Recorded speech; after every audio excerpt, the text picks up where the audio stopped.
9 న్యూస్కు స్వాగతం. నేటి వార్తలు.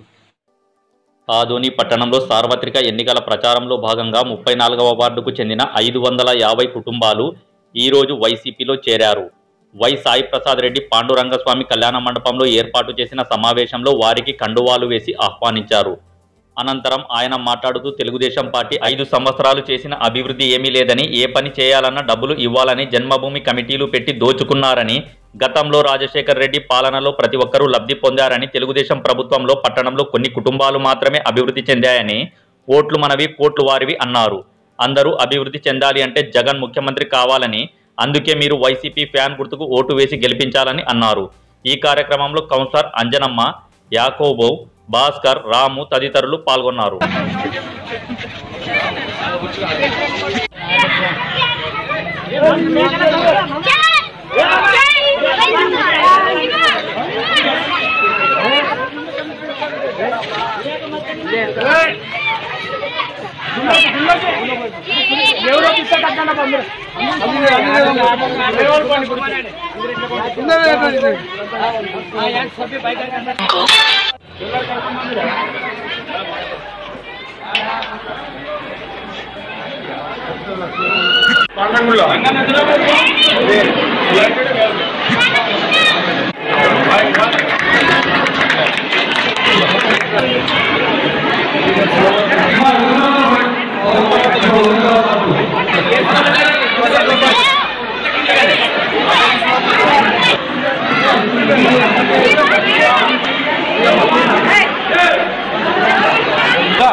పాండురంగస్వామి టెంపుల్ వచ్చి ఇచ్చేస్తున్నారు.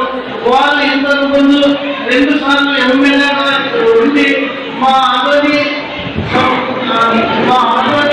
కాన్స్టిట్యూయన్స్ బాగా ఇచ్చేస్తారు, చాలా సాయం చేస్తారు, అందరి రోడ్లు నీళ్లు అన్ని సహకారం చేస్తారు. మరలా ఇప్పుడు 3వసారి కూడా ఎమ్మెల్యేగా ఆయన వచ్చి పెద్ద ఎత్తున కార్యక్రమం అనేది మొదలైపోయింది. ఏదన్నా అభిమానం ఉంటే తప్ప పార్టీలో వచ్చే పరిస్థితి లేదు. ఒకసారి జగన్మోహన్ ముఖ్యమంత్రి చేయాలని చెప్పి సంకల్పంతో మన నియోజకవర్గంలో ప్రజలంతా ఉన్నారు, బయటన్నారు, తిరుగుతున్నారు, బీసీఎస్సీ ఎస్టీ మైనారిటీ సోదరులు ఉన్నారు. అన్ని వర్గాల్లో కూడా జగన్మోహన్ రెడ్డి ముఖ్యమంత్రిగా చేయాలని సంకల్పం ఉంది. ఎందుకంటే అవసరమే కాదు, ఈ ప్రభుత్వాన్ని ప్రతినిధించాలని కూడా కలిసినట్టుగా 5 రోజుల్లో మనమంతా కూడా పోరాటం చేసే పని ఉందమ్మా. ఈ 4 ఏళ్ళ 5 ఏళ్ల పాలన చూసినా ఆయన మాటలు చెప్పినాడు, ప్రజల్ని భ్రమలో పెట్టాడు. ఆ భ్రమ నుంచి బయటకు రండి, అప్పుడే వాస్తవాలు తెలుస్తాయని చెప్పేసి కూడా మీరందరూ కూడా విజ్ఞప్తి చేస్తా ఉన్నారు. ఏదున్నా ఇచ్చిన మాట నెరవేర్చే పరిస్థితి చంద్రబాబు నాయుడు చేయనప్పుడు కూడా అబద్ధాలు చెప్తేనే ఆయన ఆయుష్ పెరుగుతాయి, నిజాలు చెప్తే ఒక్క నిమిషంలో ఉండని చెప్పేసి రాజశేఖర్ గారు అనేవాడు. అందుకే ఏదున్నా ఇప్పుడున్న పరిస్థితుల్లో ఒక మంచి నాయకుడిని ముఖ్యమంత్రిగా చేసుకునే బాధ్యత మన మీద ఉంది. 2 సార్లు ఆశీర్వదించారు, ఎమ్మెల్యేగా నన్ను నిలబెట్టారు. ఈసారి 3వ సారి కూడా మీరందరూ ఆశీర్వదించి మన పార్టీకి అండగా నిలవాలని చెప్పేసి మీ అందరినీ నేను కోరుతా ఉన్నానమ్మా. ఏదన్నా ఇప్పుడున్నటువంటి రాజకీయాలు పూర్తిగా అధ్వాన పరిస్థితిలో ఉన్నాయి. తెలుగుదేశం పార్టీ వాళ్ళు డబ్బుతో రమణించుకోవాలని చూస్తా ఉన్నారు. ఏదన్నా మానవాళి మాజీ ఎమ్మెల్యే మీనాక్షి రెడ్డి పిలిచిపోయి 200 రూపాయలు ఇస్తాం, 300 రూపాయలు ఇస్తాం, నేను మాకు ఓటేయండి, పట్టాలు ఇస్తాం, ఇల్లు ఇస్తాం, స్థలాలు ఇస్తామని చెప్పేసి ఇప్పుడు గుర్తుకొచ్చారు వాళ్ళంతా కూడా. గత 5 ఏళ్ళుగా గుర్తురాలే. ఎందుకంటే వాళ్ళు సంపాదన పనిచేస్తున్నారు కాబట్టి వాళ్ళ కోటగిరి అంటే వాళ్ళ కులం తప్ప ఎవరు కూడా సంపాదించుకునే పరిస్థితి లేదు. ఏ కులానికి కూడా అవకాశం ఇచ్చింది లేదు. వాళ్ళ కుటుంబ పాలనే వాళ్ళ సంపాదన పనిచేశారు. ఈ రోజు సంపాదన వాళ్ళకి ఓట్లు మనం కావాలని చెప్పేసి అడుగుతా ఉన్నారు. వాళ్ళు ఎవరైనా తెలియజేయండి, ఈ 5 ఏళ్ల పాలనలో ఏం చేశారు. ఇళ్ళ కట్టుకోవాలంటే డబ్బులు వేయాలా, పెన్షన్ కావాలంటే డబ్బులు వేయాలా, పట్టా కావాలంటే డబ్బులు వేయాలా, ఏది కావాలన్నా కూడా జన్మభూమి కార్యక్రమాన్ని పెట్టి ఆ కార్యక్రమం ద్వారా దోచుకునే పరిస్థితి చేస్తా ఉన్నారు. ఇళ్ళ కట్టుకునే బిల్లు చేయాలంటే డబ్బులు వేయాలా. ఎందుకు వేయాలా?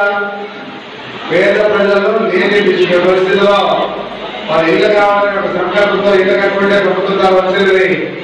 అది కూడా వీళ్ళు ఓట్ చేసే కార్యక్రమం చేస్తా ఉన్నారంటే ఇలాంటి పాల్గొన అవసరం అని చెప్పేసి మీ అందరూ కూడా నేను అడుగుతా